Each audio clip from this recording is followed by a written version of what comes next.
हूँ, हमारी देह में बहुत आसक्ति होती है। ध्यान रखना, इस शरीर के पोषण में बहुत आसक्ति होती है, क्योंकि हमारी जब शरीर में बहुत आसक्ति है तो हम ये प्राण भी सुरक्षित रखना चाहते हैं। जैसे आप देखना, आप कोई व्रत या उपवास करें तो आपको लगेगा कि मैं आज नहीं खाऊंगा, ये सोचते ही आपको कमजोरी महसूस होने लगेगी। ये सोच आ जाती है। अगर ये सोच ना आए तो आप कई दिनों तक व्रत रह सकते हैं।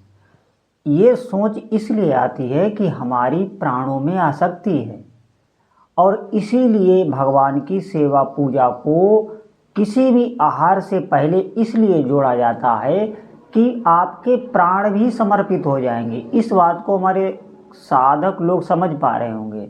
और जिस दिन आपके प्राण प्रभु में समर्पित हो गए तो आप बिल्कुल निर्भय और निशंक हो जाएंगे, निर्द्वंद हो जाएंगे। स्वतः स्मरण होने लगेगा भगवान का। जिस दिन भी आपका स्वास्थ्य ठीक ना रहा, आप सेवा पूजा में ना जा सके, तो उस दिन देखना आप भगवान की ऐसी अद्भुत कृपा होगी कि आपकी मानसिक सेवा चलने लगेगी। साक्षात मानसिक सेवा। मानसिक सेवा एक ध्यान की बहुत ऊंची अवस्था होती है, बहुत ऊंची। ये किन्हीं किन्हीं सिद्ध पुरुषों को मिलती है। इसीलिए बताया गया है आप अच्छे से भगवान की सेवा करें। जो भी आपके इष्ट देव हैं उनकी सेवा बहुत अच्छे से करें, और उनका चरणामृत लेने के बाद ही कोई भी वस्तु आहार में लें। भगवान को अच्छे से स्नान कराना, अगर आपके पास व्यवस्था हो सके तो इत्र आदि से उनके देह में मार्जन करना, सुंदर वस्त्र पहनाना और उनका श्रृंगार करना चंदन, शीतल चंदन से। फिर भगवान को भोग लगाना, अच्छे से भोग बना के भगवान को भोग लगाना, उनकी आरती करना, हो सके तो उनकी कुछ स्तुति करना। ये इतना ज़्यादा नहीं, इतना आप रोज करें। वो भी कोई भी आहार लेने से पहले आप कुछ दिन ही कर लें। देखिए आपके घर का वातावरण भी दिव्य होने लगेगा।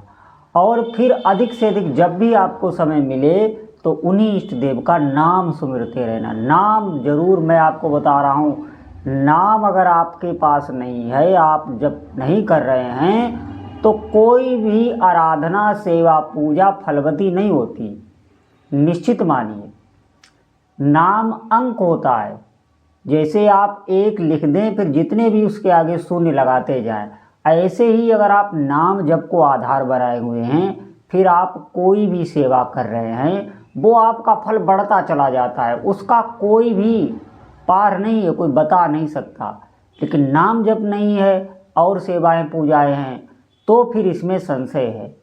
इसीलिए बाकी जो समय आपके पास है उसमें अधिक से अधिक कार्य करते हुए जो भी उसका अभ्यास बनाएं।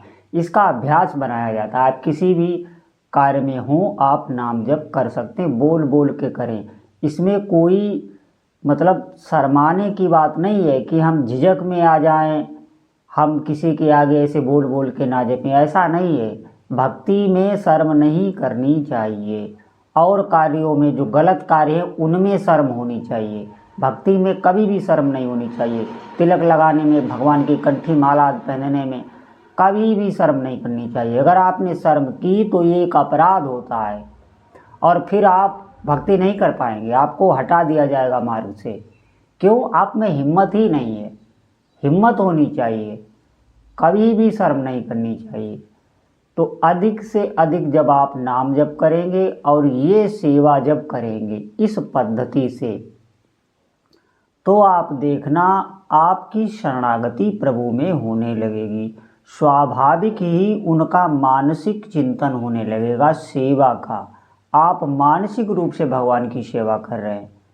मानसिक रूप में सेवा जब साधक की सिद्ध हो जाती है तो साक्षात भगवान की लीला में उसका प्रवेश हो जाता है। ये बहुत बड़ी महापुरुषों की बताई हुई सेवा है, विग्रह सेवा, मूर्ति सेवा। ये कोई बातें नहीं है, कल्पना नहीं की गई है। ये बहुत सिद्ध साधना होती है, और आजकल लोग इसको बहुत ही साधारण तुच्छ सा समझते हैं। और साधनाएं, कुंडली जागरण, ध्यान योग, अरे ये कलयुग में कुछ भी संभव नहीं है। सिर्फ नाम का अवलंबन लीजिए और भगवान के विग्रह की सेवा इन्हीं हाथों से खूब करिए। भगवान के पात्र आदि मार्जन करना, उनकी जो भी स्थान है वहाँ खूब सेवा साफ सफाई। घर में अगर स्थान आपके ना हो तो आप पास के किसी मंदिर में अच्छे तरीके से कर सकते हैं। फिर आप देखना आपकी आसक्ति होने लगती है। जहाँ पर श्रम होता है, जहाँ भी आप श्रम करेंगे वहाँ पर ही जीव की आसक्ति होती है।